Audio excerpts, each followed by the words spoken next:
What's going on, Paisanos? V here, come at you guys, well, with another market watch today. You know, it's almost like clockwork. We see a card like Link Cross go on the ban list, and immediately everybody just starts selling theirs. I mean, Ultra Rare Link Cross coming out of Eternity Code with the $5 market price is roughly around $5 to $6, really $6 for shipping and whatnot. Listen, Link Cross is just yet another ban card that, well, one day we'll have a conversation about it coming off the ban list, and then the value of Link Cross will start going up higher and higher and higher and higher.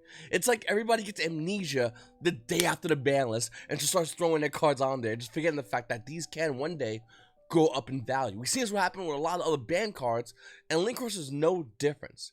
If you guys are new to the channel, please make sure to hit the subscribe button, like button, and comment down below. Comment question of the day: what ban card do you own right now? Like, what's your card you're looking at? It's currently banned, but you have a high expectation of it coming off the ban list. And so you're going in, you're grabbing a couple of copies. Nobody's really looking at it right now. Obviously, you know, for me, it's going to be Ultimate Rare Maxis. But for you guys might not know, I actually love collecting and buying up as many high rarity ban cards as possible. And I have a pretty nice sized collection.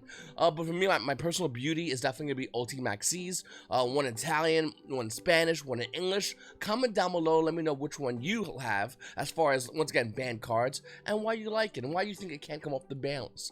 Paisanos, this is our weekend. Well, this past weekend is the first weekend of actual Yu-Gi-Oh play, done by I forgot the name of the place. They have a lion head. Oh, LGS. I'm gonna go with LCS. I'm pretty sure it's LCS. They ran a phenomenal event, and a top cut. Well, for the most part, was what we expected. I mean, one of the most dominating decks of that weekend is Zodiac, but realistically, it's not the deck that won the event. It was, well, it was Lulu and gang. Also, you can run Chao Fang with virtual ones as well. But listen, it's Lulu.deck. Then again, there's other decks that came out of nowhere, like Altergeist. And if you saw my market watch yesterday, you know that I said, hey, listen, I think Altergeist is the favorite to win this event, being the fact that nobody's ready for it, nobody's prepared for it, and Altergeist is always ready for a format that just slows under.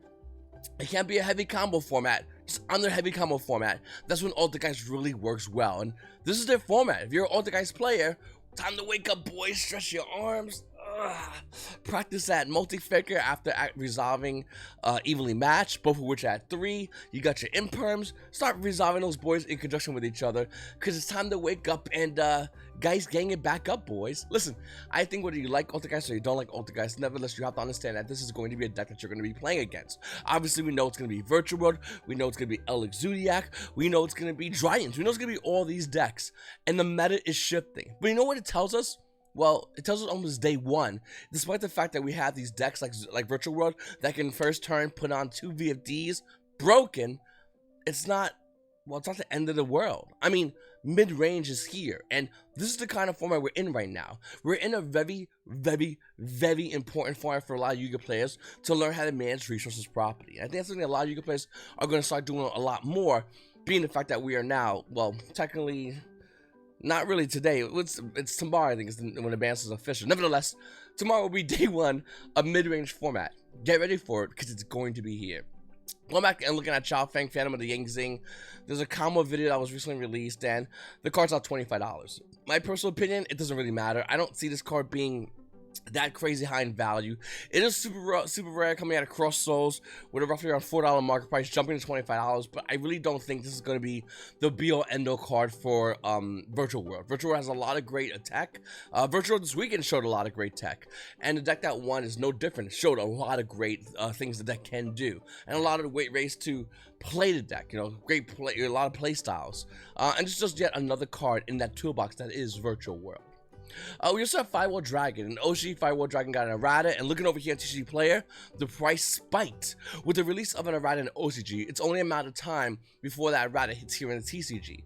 If you guys don't know, the errata says pretty much everything except you're going to summon Cyberse monsters. That's basically what it is. So if you're looking to play Salamander Great, Marine Cess, Unchained, I think, I'm not sure, Ignisters, I know there is Cyberse. Anything Cyberse, this is great news for you. you get a new boss monster that's not really meant for your deck, but can work. For the most part, a lot of you players aren't going to care about this, but it's going to go up in value because of the hype. Looking at the 2018 Make-Shin versions, with a $9 market price, the value is roughly around $9 to $10. And if you want to buy the original print version of the card coming out of Code of the Duelist, with a $9 market price, it's like up to, well, $15 to $16 first edition, depending what you want. Cool, but once again, not too crazy. Abyss Dweller is something I mentioned in the Yu-Gi-Oh! Marco Watch Facebook page, and some people just immediately got it. Just immediately it clicked for them. They realized, hey, Abyss Dweller, let's go.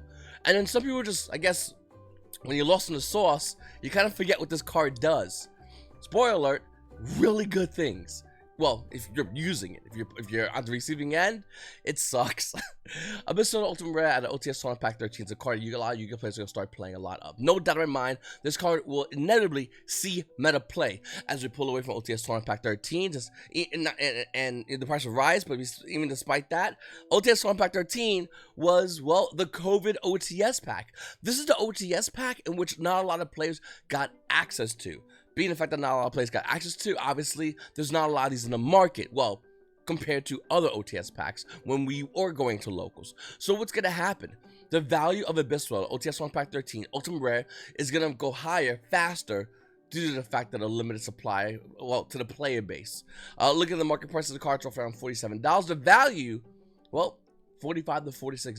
And I'm gonna be honest with you, I own one of these. I'm debating on starting to pick up a bunch of these because it's only a matter of time before this card sees meta play again. It's inevitable. It's like looking at other hand traps and going, it's only a matter of time before those see play, and they do. And what happens? They rise. There's no difference between those hand traps and Abyss Dweller. I mean, Draw and Lock, and Abyss Dweller, there's almost no difference. When it doesn't see play, it's still a lot of money. When it doesn't see play, it goes higher. And then when it comes back down from not seeing play again, the value goes back down, but not to where it necessarily was originally at before the original spike. This is what I'm talking about with Abyss Dweller. This is what I'm talking about with some of these cards. And some of the players are getting it and instantly going, I got mine's V. And some of the players are going, V, no, it makes no sense. We don't need this card today. But you're not seeing it for what it is. It's not needed today, but it's gonna be needed eventually. And to me, in my opinion, Abyss Dweller Ultimate Rare, Abyss Dweller in general, is a card that's really good right now, and nobody knows about it yet. But it's slowly making its way into decks. Look at the previous event this past weekend. It's making its way into those decks, and it ain't going anywhere. Animador Archosaur. This card is going down in value. Secret Rare returning code with a $50 market price. Well, the value right now is roughly around $54 to $55. Well, dinosaurs aren't going anywhere either. So Dino players just got back in the wagon, hopped in, toot, and bought this. My quick thing about dinosaurs is not that I hate dinosaurs. I really, well, okay, I do hate that. I hate Miscellaneousaurus. I hate Miscellaneousaurus so much. I don't hate dinosaur players. I just hate Miscellaneousaurus. And then they like, oh, response, and you just want to like take the table and slap. Anyway, looking at dinosaurs, I don't think they're a bad deck. But dinosaurs were a perfect counter to combo decks. Being the fact that we're not seeing that many combo decks and a lot of decks are going in the mid-range route, what's happening here? Well, dinosaurs is almost like that soldier without a battle. You can't really play dinosaurs against Alex Zodiac and expect good results. Your opponent will go, that's fine, set 4 pass. And you know those 4 are never going to be good. Any variant of any mid-range deck is going to look at dinosaurs and go, oh, okay, this is the buy. Oh, Chain Miscellaneousaurus? Okay, we'll see how that works. Like, you understand, like, they're not terrible, but they're not the deck you want to really brag about. And that's what the thing about dinosaurs is. And I feel like dinosaurs, dinosaurs need combo decks to thrive. The minute we don't see that happening, combo decks not thriving, dinosaurs will stop seeing play as much. The value of cards like Animador Archosaur will be going down in value. Oh, crap. I made a TikTok, I made a TikTok page channel. I haven't, whatever. I might start uploading videos. Well, I don't know how that, if it's a video, if it's a clip. Anyway, maybe do like a random card. We'll talk about it real quickly on TikTok. I'll put the link down below, I guess. I don't know nothing about TikTok, but I'm gonna learn. It takes about, what, an hour to learn how to do TikTok. It's not that long, right? Anyway. I'm gonna do that, and yeah, I think we'll do a thing where I'll choose a random card, and we'll talk about it, whether to buy or sell it. Do like a mini market watch on TikTok. So I'll put it down below. In between all the random political videos and thought videos, you'll probably see me, unless you just once again click on the down link and check me out. Something I just want to try out. So this is Shadow Games Duelist Alliance Ultra Rare with a $1.67 market price is acceptably not that low. The unlimited versions are roughly around $2, sure. First edition versions are starting at $3. After that one's gone, boom, it's already at $4. for this card. This card realistically is $4, not the dollar and change it's trying to sell you on. Yeah, it came out common Structure Showdown, and yet in the 2015 Megatins, you can get this card for roughly around $1, $2 for shipping, but the original print versions are slowly disappearing off the market. Just something to keep an eye on if you don't have it already. XYZ Encore is a card, well, is a bit of a tech card, because I don't see a lot of mid-range decks really going into like a lot of exceeds as much, unless you're Zodiac, that's different. But for the most part, XYZ Encore is just a great answer to, well, Virtual World. I think the card's really good. I think a lot of Yu-Gi-Oh players are kind of expecting this card to see a lot of play. Henceforth, why we're seeing it go up higher in value. Well, with the 2014 Megatin Mega Pack version of the card with a 453 market price, the value is roughly around $8. By the way, this person has 28 of them. That's a lot. Then you look at the original print coming out Judgment of the Light of XYZ Encore, and you're going to find this card with a $4 market price. Well, the Unlimiteds are roughly around 7s, but if you want to find first edition versions, they start at $8. Version XYZ Encore. So something to consider. It's not really seeing much play, but it's always in the back of every Yu-Gi-Oh player's mind. Guaranteed in their binder or deck box lying around for almost a majority of Yu-Gi-Oh players that are competitive. Just wondering, hey, if the meta gets really exceeds heavy, this card is going to answer that. And that's why a lot of Yu-Gi-Oh players are still holding on to this, and that's why this card's still maintaining high value. We talked about Bujin the other day. Ultimate Rare at Ashback 5 with a $52 market price. This card hit some dumb numbers.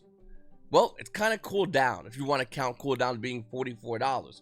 In fact, after that one's gone, it roughly hits a price point of roughly around $48 before hitting back up to $58. So what's happening here? Bujin is supposedly getting support. Is this enough to put him as make him a tier deck? I don't know. But what I do know is your Bujin model used to be like $20, and now we're looking at it and it's more than doubled in value. Like, you can't take that money or that investment and realistically put in anything and try to get that money back, unless you do cryptocurrency, which I actually do, by the way. If you guys do and know anything about cryptocurrency, the thing now is never to buy Bitcoin directly, always to buy alternative coins, Ethereum, XRP, not Ripple, just XRP. And anyway, maybe I'll do another video talking about cryptocurrencies. Maybe I'll do a TikTok and just randomly throw it in there. I don't know. That's for the TikTok.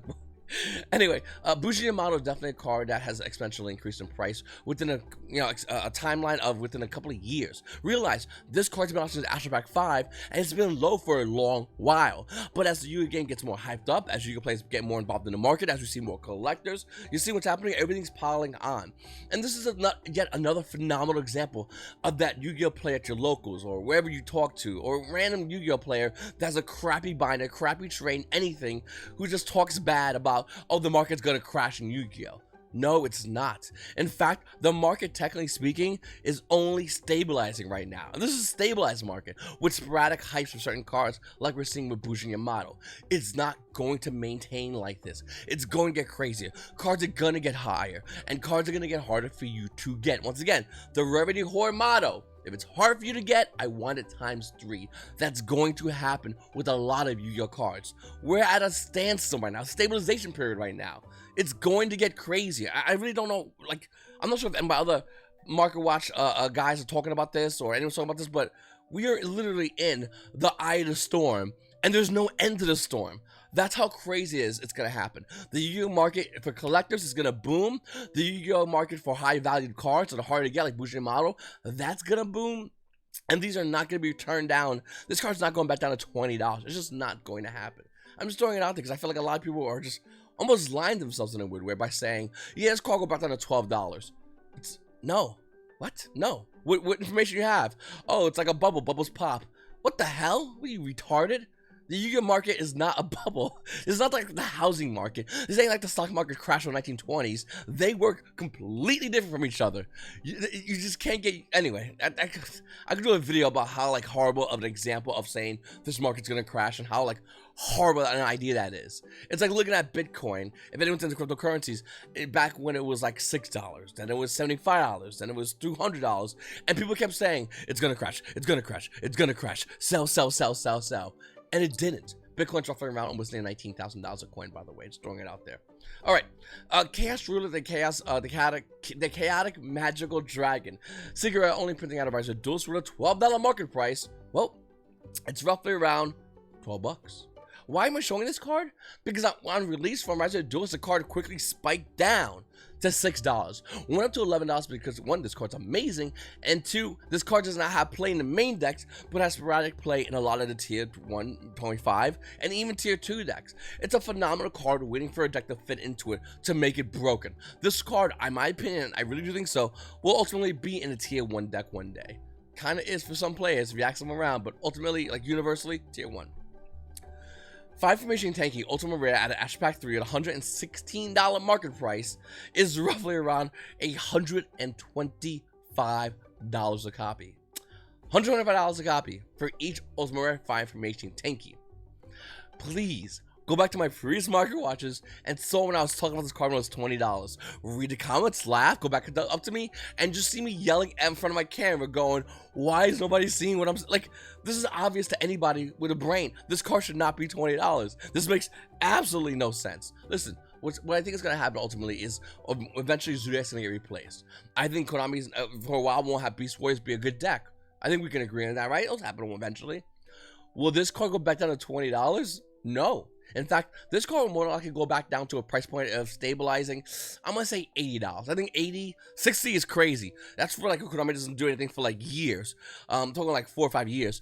But $80 is roughly the price point this card's going to go at. So if you do own Ultimate Rare 5 Formation Tenkis and you're not playing this card at all, any variant of Zodiac, it might be not a bad time to sell this card because there's going to be a good chance we're not going to see Beast Warriors get anything soon or this card get hit in the ban list. Can there be a time you can go back in and pick it up? Of course there is. And you gotta do that at the right time. And I'm telling you right now, if you're not playing Zodiac, you're playing something else, you're gonna have $125 cards. If you have 3 of them, that's $375 just chilling in a deck box, doing nothing. Eventually devaluating. Not like super low, but still devaluating.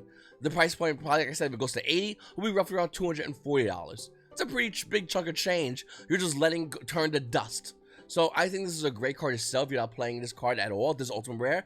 And like I said, you could go back in and get it if you want it, which, you know, once again, it's a beautiful looking card. Virtual World Mahime Lulu. I don't know why I love saying that, but I do. It's back up to where it is. This card was going down. I think at one point this card was for like $16. The hype was cooling off. And then Virtual World, well. I thought I heard something. Virtual World, well, had to go. By the way, I'm doing this video like 7:30 in the morning, and I think my Alexa. Anyway, Virtual World just went back ahead and had to win a Yu-Gi-Oh event. Oh, of course it did. So now we're looking at the card being roughly around $20 on the market price, and yeah, it's roughly around $20. It hasn't changed at all. It just went back up to where it belongs. But notice it didn't spike beyond $20. It's almost like $20 was the ceiling, and it just hit the ceiling again and decided not to go higher. Really interesting, you know, to be honest with you. I hate this card. I hate this card so much. I don't like looking at it. I don't like people that play it against me. But I will tell you, people are going to start playing this card a lot more. To the fact that when the next bananas comes, we might be not arguing about VFD. We might not be arguing about like Utopic Zexo. We might be yelling at Konami about, hi, what are you doing, Mystic Mime? Like for real though. This card is insanely broken. Mystic Mime is such an unfair card. Think about it. Some of the best decks in the game just automatically lose to Mystic Mime. I mean, just flat out lose. Obviously, Virtual World do earmuffs. I'm not talking to you, but everybody else, this card sucks. I mean, really sucks. Not a lot of you can play having a lot of main deck ways to get rid of spells and traps, specifically spells. And yeah, there's not a lot of ways to get rid of it. So this card becomes default adjunct a good card. And it kind of sucks because if you don't have a way to get rid of the main deck, if someone has this in their main deck and they play it, the game's over.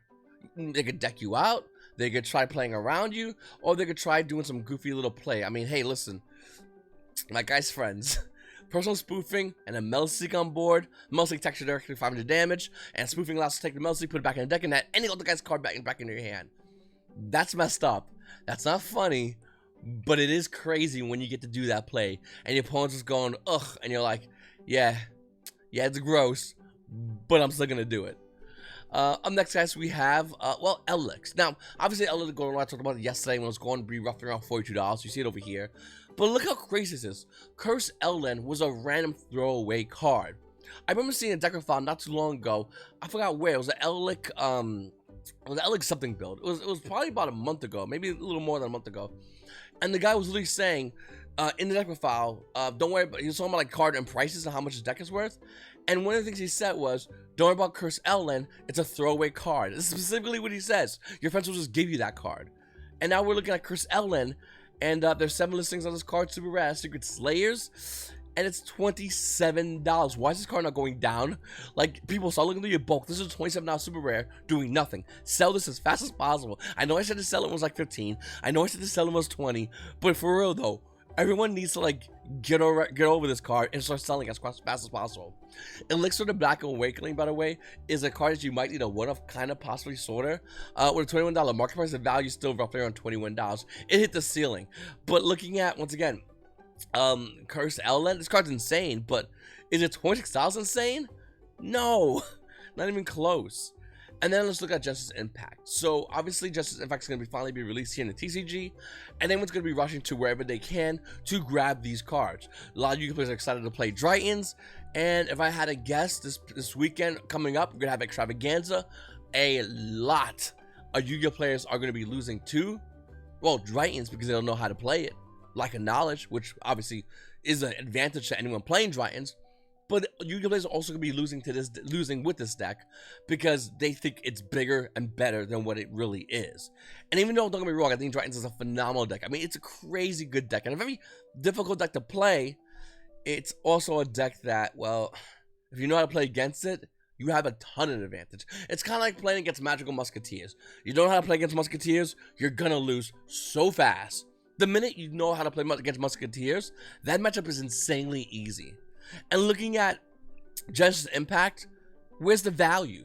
Don't get me wrong, Konami literally put value placeholders in here in the form of collector's rares, some of which, by the way, all of which, by the way, is not meant for collectors whatsoever. The most expensive card in this deck, Nightmare Unicorn Collector's Rares, is $137 on a pre-sale, and real quickly, that's a one-of. That's something Yu-Gi-Oh players aren't even playing in their deck. You have Alistair the Invoker and Madness that nobody's even playing. $99 pre-sale, that's gonna tank. Medianus Dryton, Magistus, another Dryton card, Evil Twins, Live Twins, another Live Twins, and Drytons. That is your, well, your non-specific cards in Justice Impact. That's not meant for the core. That's your sub-core cards, and you made them a collector's rare, Konami. Did you run out of ideas on your second run? Are you kidding me, dude? Not even like one copy of like a collector's rare's Black Rose Dragon? Wow. I mean, don't get me wrong, it'd be cool to get a lot of these collector's rares if you're looking to play Magistus. It'd be cool if you get it if you want to play Live Twins and Evil Twins, and it'd be cool to get it if you're looking to get the Nightmare package, which is awesome. By the way, the package is only 2 cards, so yeah, you missed some. Anyway, it'd be cool to get those. I'll be the first to say it, and I'm probably gonna go out and get some of these because they're so cheap. They're so insanely inexpensive. And real quickly, this is a first edition run, meaning this is gonna be an unlimited run, and these are gonna be even more cheaper. It's gonna get to the point where people are gonna be just handing these. Homeless people are gonna go to your window and just hand you Dryton cards and go, "Can I have $1? Here's free Dryton cards." And you're gonna be like, "Oh my god, gross! Get it away from me." Listen, I think that Justice Impact had the ability to be an amazing set, and it still does. I mean, let's be honest. Drytons is a phenomenal deck. It's an insanely good deck, and its debut weekend taking multiple tops. Of course, it's worth it. As far as like Evil Twins, they're seeing some play as an engine in other decks, and of course we have Magistus, which is also starting to see some play as well. There's a lot of good meat on the bones of these cards. The problem is, where's the value? Because it's going down fast. Now, do I think the value can stabilize? Yes. Do I think the value can increase? Yes. But will the value go down before it goes up? Yes. On a roller coaster ride, you go down to have the scare, and for those holding these cards at these crazy high pre-order prices, you're going down, and you're scared because the money you put in is going down, down, down. But I do think there's a possible chance that some of these cards are going to stabilize and then turn around and go back up in value. I really do think that's going to happen.